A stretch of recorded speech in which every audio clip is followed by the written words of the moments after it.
Hai, salam sejahtera bagi kita semua. Perkenalkan, nama saya Indri Nyanyi dari jurusan Sastra Inggris, Fakultas Ilmu Budaya, Universitas Samratulangi. Pada kesempatan kali ini, saya akan membawakan materi Bahasa Indonesia bagi Penutur Asing atau BIPA. Video yang saya buat kali ini untuk memenuhi tugas mata kuliah Bahasa Indonesia Profesional. Materi yang akan saya sampaikan kali ini diperuntukkan untuk BIPA level A2 atau Elementary atau Novice High. Saya akan membahas tentang tata bahasa, penggunaan imbuhan untuk bahasa Indonesia yang berhubungan dengan pekerjaan. Baiklah, kita masuk dalam materi pembahasannya. Kita akan membahas tentang imbuhan atau preposition menggunakan kata kerja atau verb. Seperti bahasa Inggris, bahasa Indonesia juga memiliki imbuhan kata.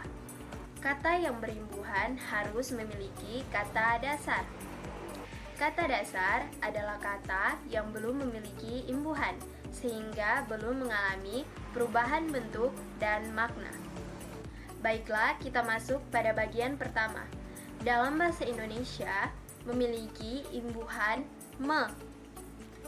Kata imbuhan me bisa dipakai untuk kata yang awalan hurufnya adalah R, I, W, Y, M, N, NY, dan NG. Mari kita lihat contohnya. Di sini kita melihat kata dasar masak dipasangkan dengan imbuhan me menjadi memasak. Selanjutnya, kata dasar rawat dipasangkan dengan imbuhan me menjadi merawat. Kata dasar nanti dipasangkan dengan imbuhan me menjadi menanti. Yang terakhir, kata dasar nyanyi dipasangkan dengan imbuhan me menjadi menyanyi. Baiklah, kita masuk pada bagian kedua. Dalam bahasa Indonesia memiliki imbuhan mem. Kata imbuhan mem bisa dipakai untuk kata yang awalan hurufnya adalah B, P, F, dan V. Mari kita lihat contohnya. Kata dasar beri dipasangkan dengan mem menjadi memberi. Selanjutnya, kata dasar vonis dipasangkan dengan mem menjadi memvonis. Selanjutnya, kata dasar buka dipasangkan dengan mem menjadi membuka. Dan yang terakhir, kata dasar baca dipasangkan dengan mem menjadi membaca. Khusus untuk kata dengan awalan P dengan imbuhan mem bisa dipasangkan jika huruf awal yaitu P dihilangkan. Seperti contoh, kata dasar putar dipasangkan dengan mem menjadi memutar. Kita masuk pada bagian ketiga. Dalam bahasa Indonesia memiliki imbuhan men. Kata imbuhan men bisa dipakai untuk kata yang awalan hurufnya adalah D, C, J, SY, Z, dan T. Mari kita lihat contohnya. Kata dasar dengar dipasangkan dengan mem menjadi mendengar. Selanjutnya, kata dasar cuci dipasangkan dengan men menjadi mencuci. Selanjutnya, kata dasar jual dipasangkan dengan men menjadi menjual. Kata dasar cari dipasangkan dengan men menjadi mencari. Khusus untuk kata dengan awalan T dengan imbuhan men bisa dipasangkan jika huruf awalnya yaitu T dihilangkan. Seperti contoh, kata dasar tolak dipasangkan dengan men menjadi menolak. Kita masuk pada bagian keempat. Dalam bahasa Indonesia memiliki imbuhan MENY, men. Kata imbuhan MENY, men ini dipakai untuk kata yang awalan hurufnya adalah S.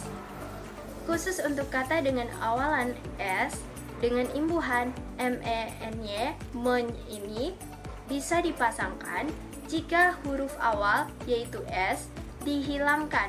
Seperti contoh, kata dasar sikat dipasangkan dengan MENY, men, menjadi menyikat. Selanjutnya, kata dasar siram dipasangkan dengan MENY, men, menjadi menyiram. Dan terakhir, kata dasar sikut dipasangkan dengan MENY, men, menjadi menyikut.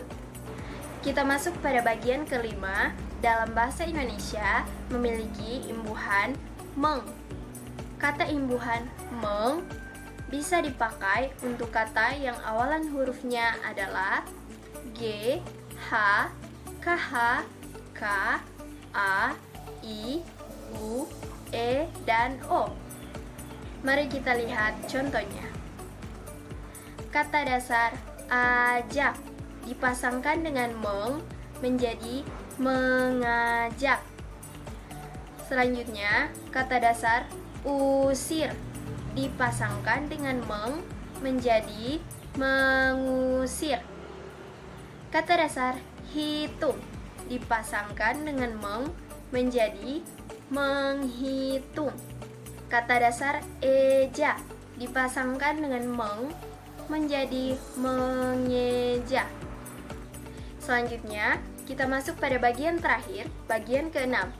Dalam bahasa Indonesia memiliki imbuhan menge. Kata imbuhan menge ini bisa dipakai untuk kata yang memiliki satu suku kata. Sebenarnya bisa dipakai untuk kata dengan beberapa suku kata, tapi kebanyakan untuk satu suku kata. Mari kita lihat contohnya. Kata dasar tik dipasangkan dengan menge menjadi mengetik. Selanjutnya, kata dasar cat dipasangkan dengan menge menjadi mengecat. Baiklah, materi tentang imbuhan yang saya ajarkan tadi telah selesai. Sebenarnya masih banyak hal yang perlu diketahui tentang imbuhan yang kalian harus kuasai. Ini hanyalah dasar yang dipakai sehari-hari, sangat berguna bagi penutur asing.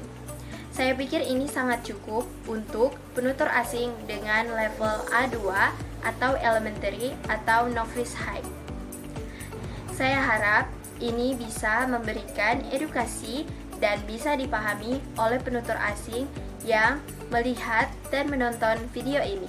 Sekian dan terima kasih.